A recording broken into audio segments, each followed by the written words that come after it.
আমার ছোটোবেলাটা জলটুলি বাড়িতে কাটিয়েছি 3-4 বছর অবধি। সেই জলটুলি বাড়ির গল্প আজ করি।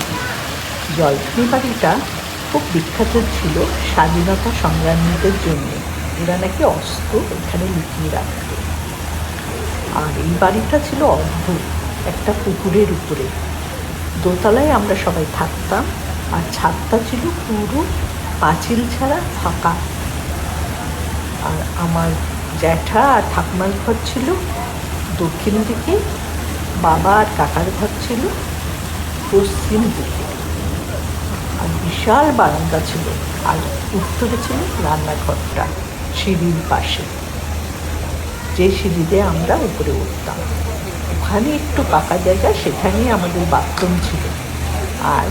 আর একটা কথা, পায়খানা ছিল হাঁটা পায়খানা।